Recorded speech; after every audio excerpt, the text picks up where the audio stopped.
dahil sa katotohanan ng ipinapangaral ng Santa Iglesia Katolika na hindi maitanggi ng mga protestante sa lungatang aral at pahayag ng mga pastor.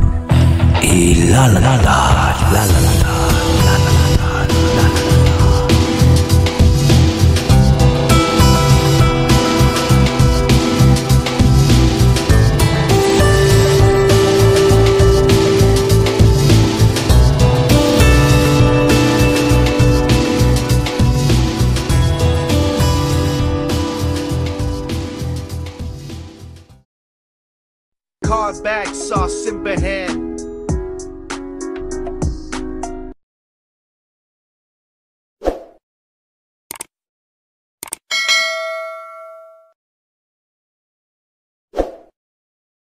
Ngayon, ito ay taga ibang bansa to, kaya sa WhatsApp to siya. Sabi niya, good evening bro Jando.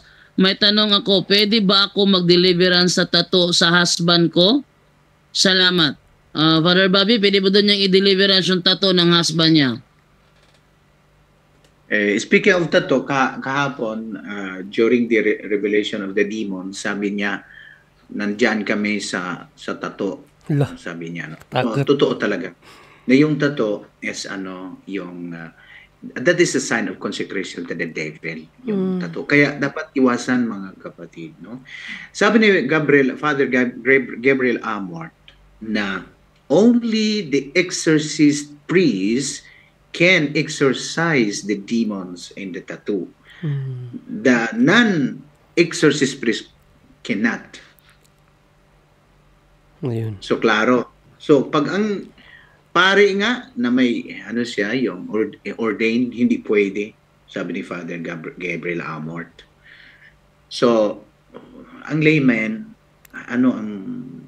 mag-pray ka na lang, pray for the conversion, hoping to find a priest na tulungan mo siyang magkakita ng ng exorcist priest, at saka undergo ng process ng exorcism. Klaro? Klaro. Wag pag wala kang authorization, mga kapatid, pag wala kang sa bishop o sa pare na pwede kang mag-exorcise, only the ordained priest, yan ang sa batas ng simbahan, no? Na may explicit authority, yun lang ang pwede mag-exorcise. Ako nga, yung sinabi sa akin ng bishop, sabi ko, Bishop, wala naman akong hindi naman ako formally nominated. Sabi niya, okay na, gamitin mo lang yung right, no? Susundin ko lang yung right ng simbahan. Tama na yun. Huwag niyang dagdagan, huwag magkulangan. So, in the name of obedience, sabi ko, okay, yes, walang problema. Kasi pag ang simbahan may explicit authorization sa iyo, you can do with tranquility talaga. Pag wala kang authorization, wala kang authority, mga kapatid, huwag padalos-dalos, wag delikado ang buhay mo.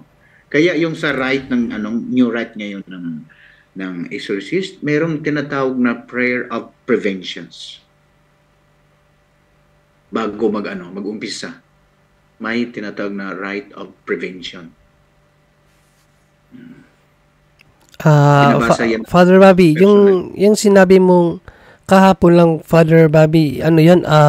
Personal na sinabi ng demonyo sa iyo, Father? Kasi, during exorcism. During exorcism. Okay po. Kasi, yung mag-ingat din sa mga yung sinabi sa amin sa seminars, sa international exorcist convention, sabi, pag wala kang explicit authorization from the authority, do not interrogate, do not ask any demons. Kasi maharas ka, tapos niloloko ka nila, yung pinaglalaruan ka nila, ganon, ng mga demonyo. Dapat meron kang assurance, no? Kaya pag wala ka na authorization, wag wag talagang magpaano. Wag makialam. Kasi sabi ni Father Gabriel Amort, yung mga pari na bumibisita at pinapasali niya sa exorcism para magkaroon ng experience, sinasabihan niya talaga, mangumpisal ka muna at wag makialam, wag kang kasi kung minsan dyan, sige, alis ka na. Diba? Sabi ng ganun, diba? Tulungan yung exorcist. Wag. Kasi pag gamitin ng demonyo yan, sabihin niya, ikaw, napaalis sa akin, hindi ka nga marunong magpaalis sa yung bisyo. Ano yan? Wala. Hinaharas ka na. Tama. Diba? Mag-ingat talaga mga kapatid. Yan ang instruction sa amin. Kaya, yon